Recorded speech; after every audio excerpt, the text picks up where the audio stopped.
السلام علیکم M S news کی ناظرین، امید ہے آپ لوگ سب خیریت سے ہوں گے۔ آج کا ہمارا ویلاگ کا اہم ٹاپک ہے کہ نواز شریف کی عمران خان کو کیوں مذاکرات کی دعوت اور پیشکش کر رہے ہیں، اس کے تفصیل بتائیں گے۔ اور کیا عمران خان اسٹیبلشمنٹ کے ساتھ ڈیل ہو رہی ہے یا نہیں، تفصیل کے ساتھ بتائیں گے۔ کیا عمران خان کو اسٹیبلشمنٹ کے ساتھ ڈیل کرنی چاہیے یا نہیں، اس پر عوامی رد عمل یا پولیٹیکل نقصان کیا ہوگا، اس کے بارے میں ہم آپ کو آگاہ کریں گے۔ اور نون لیگ والے کیوں نجی چینلوں پر بیٹھ کر اسٹیبلشمنٹ کے خلاف بیان دے رہے ہیں، اس کی اندرونی کہانی اور اسحاق ڈار کو ڈپٹی وزیر اعظم بنانے کے پیچھے اصلی کہانی بتائیں گے، اور پاکستان کے سیاسی منظر اور آخر میں عمران خان کے کیسوں کی ڈیٹیل بتائیں گے۔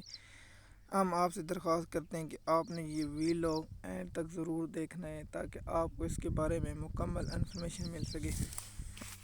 ہم آپ سے درخواست کرتے ہیں اس ویڈیو کو اینڈ تک دیکھنا تاکہ آپ تک ہم اچھی طرح پیغام پہنچا دیں۔ پہلا نقطہ ہم کرتے ہیں کہ نواز شریف اور عمران خان کو کیوں مذاکرات کی دعوت دے رہے ہیں۔ سب سے پہلے کہ نواز شریف اسٹیبلشمنٹ پر دباؤ ڈالنا چاہتے ہیں کہ اگر آپ نے میرا کہنا نہیں مانا تو میں عمران خان کے ساتھ ڈیل کر لوں گا۔ مثال کے طور پر وہ اپنا وزیر داخلہ لانا چاہتے ہیں نواز شریف، کیونکہ وزیر داخلہ کہ نون لیگ، میں اپنی زبان سے نہیں کہہ رہا، رانا ثناءاللہ کے بیان سے آپ کاؤنٹنگ کرتا ہوں۔ رانا ثناءاللہ نے کہا ہے کہ محسن نقوی چاہتے تو وزیر اعظم بنے، تو یہ اس کی مہربانی کہ وزیر داخلہ بنے۔ اس پر میں حیران ہوں کہ نواز شریف تو بہت بڑا لیڈر بنتا ہے، اگر تھوڑی سی شک ہوتی نا، ہماری کہاوت ہے، اگر تھوڑا سا بھی گہرا تو نہ پانی میں ڈوب کے مر جاتا، لیکن نہیں، اقتدار کی لالچ ہے تو وزیر خزانہ اور وزیر داخلہ دے دیا۔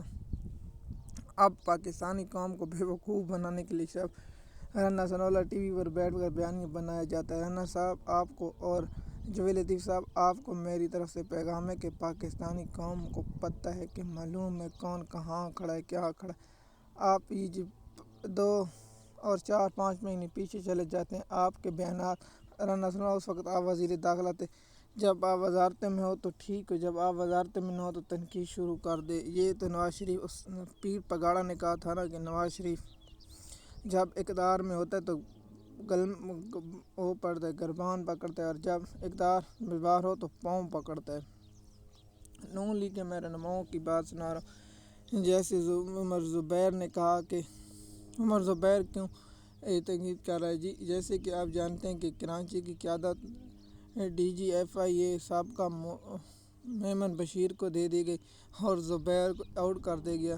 اسی طرح نون لیگ کے رہنماؤں نے نون لیگ کو مثال کے طور پر نواز شریف کی جو خوشامد کرتے ہیں انہیں آگے کر دیے تو جو لیڈر بنتے ہیں۔ میں حیران ہوں کہ نون لیگ میں کوئی ایسا رہنما پیدا ہی نہیں ہوا جو وزیر اعلیٰ بن سکے۔ مثال کے طور پر جو بھی بڑھتا ہے وہ اپنے خاندان کا بنتا ہے، اگر وزیر اعظم نواز شریف تو بھائی شہباز شریف وزیر اعلیٰ، بھائی وزیر اعظم شہباز شریف تو بیٹی مریم وزیر اعلیٰ، بھائی وزیر اعظم سے بھتیجا حمزہ شہباز وزیر اعلیٰ۔ نون لیگ میں اور کوئی اوقات نہیں ہے جو وزارت اعلیٰ کا لے سکے۔ مثال کے طور سعد روی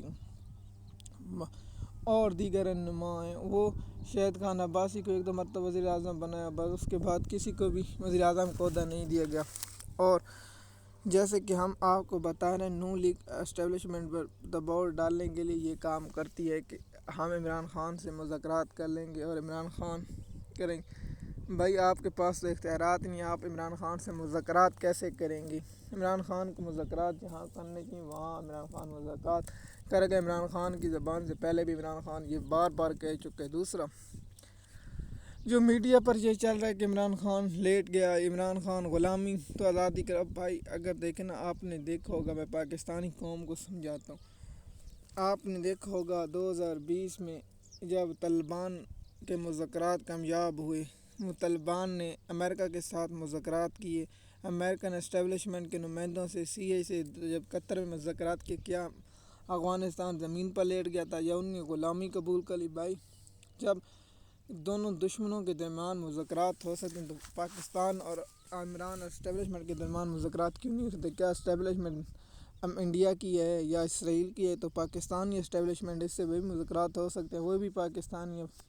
ہم بھی پاکستانی اور عمران خان بھی پاکستانی ہیں، مذاکرات تو ہوتے رہتے ہیں، اختلاف تو ہر جگہ ہوتے ہیں۔ جیسے کہ آپ جانتے ہیں کہ آپ اپنے گھر میں دیکھ لیں، ہر رائے کی ایک مختلف ہوتی ہے، رائے تو مختلف ہوتی ہے لیکن رائے مختلف، اور جو دوتی ہیں اسے دور کرنا پڑتا ہے۔ دور ہونا تو اچھی بات ہے، کیونکہ آپ کو میں بتاتا ہوں، اگر دوری نہیں، میں نے آپ کو پہلے کہا کہ یہ ویڈیو اینڈ تک دیکھنا تاکہ آپ اس میں مکمل ہماری طرف سے انفارمیشن ملے۔ ہم نے جب معاشیات میں پڑھا تھا نا، معاشیات میں لکھا ہوا تھا رسد اور طلب سے کیا مراد ہے۔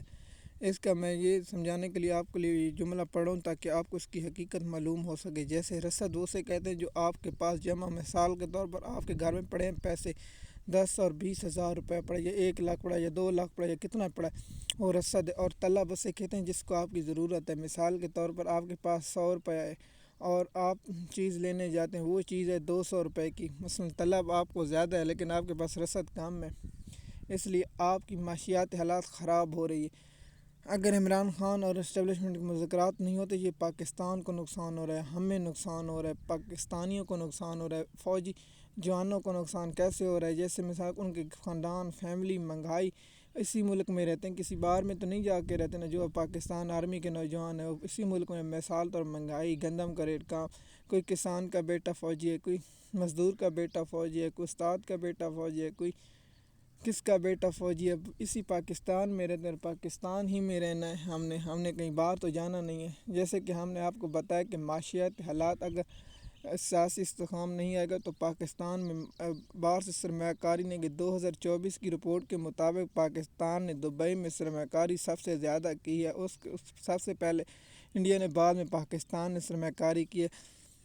اور اگر پاکستان میں سرمایہ کاری نہیں آئے گی تو بے روزگاری ہوگا۔ دوسرا میں آپ کو مثال دیتا ہوں، جیسے کہ آپ کے علاقے میں بچے سکول میں پڑھتے ہیں میٹرک میں ایک ڈسٹرکٹ میں کتنے میٹرک پاس کرتے ہیں، اس کے بعد 12 کے اور اس کے بعد بی اے کے، ایم اے کے، ملازمت کی تلاش میں جاتے ہیں اور ملازمت نہ ملے تو پھر آپ ہی کا قصور ہے نا، پھر آپ ہی کہنا عمران خان لیٹ گیا تھا، فلاں ہو گیا۔ ملک کے لیے جو کچھ ہونا پڑتا کرنا پڑتا ہے، کیونکہ قوم اس وقت دو شکار ہیں۔ ابھی تو آپ گرمیوں کا سیزن شروع نہیں ہوا ہے، جب بجلی کے بل آئیں گے تو آپ کو علم ہوگا بہت سے وسائل ہیں، جیسے کسانوں پر مشکل ہے، گندم خرید فروخت نہیں ہو رہی۔ آپ تو لوگ خوش ہو رہے ہوں گے نا کہ کسان گندم ریٹ کم ہوگا تو ہمیں سستی خرید لیں گے، اس سے تو آپ کو تو فائدہ ہوگا لیکن کسانوں کو نقصان۔ پھر کسان کیا کریں گے؟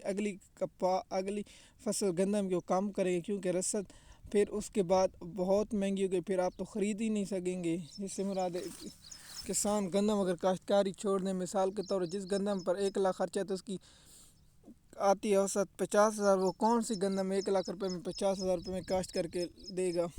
کیونکہ جب ہمیشہ وہ آپ دیکھتے ہوں گے کاروباری شخص وہی کاروبار کرتا ہے جس سے منافع ہوتا ہے۔ اگر منافع گندم میں نہ آئے، اسے مزدوری نہ بچے، اسے کچھ نہ بچے، پھر گندم کی کاشتکار کیوں کرے گا؟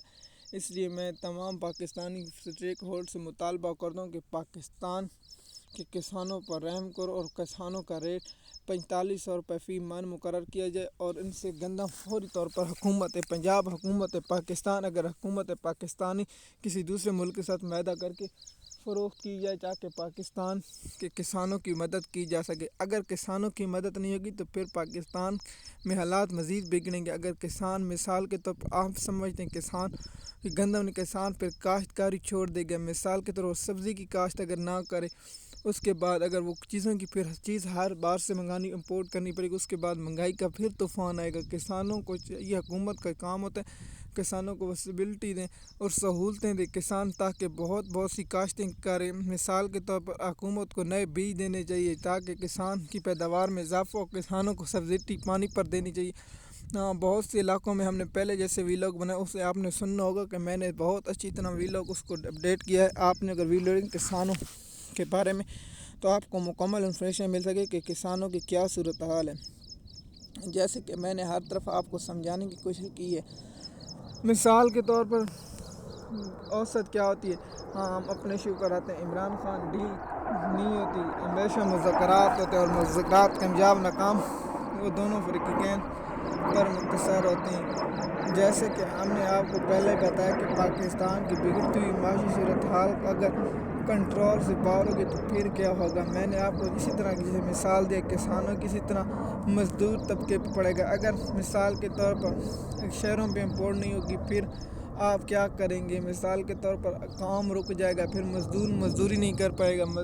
کسانوں سے کتنے شعبے مسلم ہیں، مثال کے طور پر تھریشر ہے، ہارویسٹر ہے، کٹر ہے، دیگر آلات ملتفل ہیں۔ مثال کے طور پر یہ کہتی ہیں کچھ نہیں ہوگا۔ مثال کے طور پر اگر گندم نہیں تو پھر آپ جو شہروں میں گائے اور بھینسیں پالتے ہیں، یہی بھوسا جو ہم دیتے ہیں یہی شہروں میں جاتا ہے، یہی آپ کی گائے اور بھینسوں کے کام آتا ہے۔ اگر گندم ہم کاشت کرنا کام کر دیں گے تو پھر اپنے ہی ہوگا نا، جیسے مثال ہے کہ اپنے جوگا ہی راؤ تے اپنا ہی جوگا ہی کھاؤ، اتنا ہو گیا تو پھر ہر چیز مختلف ہوگی، ہر چیز باہر سے منگانی پڑے گی۔ جیسے کہ پاکستان کو اس حالات سے گزرنے کے لیے بچانا چاہیے، تمام افریقن ہولڈر کو بیٹھ کر مذاکرات کرنے چاہیے تاہم پاکستان میں سیاسی استحکام ہے۔ اور میڈیا کی رپورٹ میں بتاتا ہوں، میڈیا کو مکمل ویسے کیسے ہے، آپ کو میڈیا کی باتوں تو میں نے دیکھا ہے آج کل رات میں نے ٹیلی ویژن چلا کر دیکھے،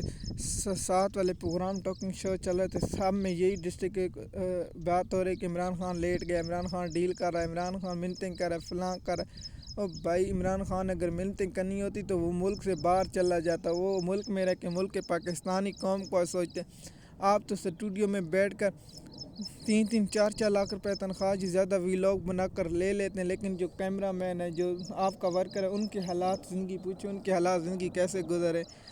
آپ تو بس اپنی عیش و عشرت سے گم ہیں اور حکومت سے کچھ ایڈ لے لیتے ہیں، اسی لیے تو غریب ورکر اور دیگر لوگوں کی مشکلات سے آپ کو تو آگاہی علم نہیں ہوگا، لیکن آپ کیا جانتے، آپ کو تو صرف پیسے کی پڑی اور حقیقت میں آپ کو کچھ نہیں پڑا۔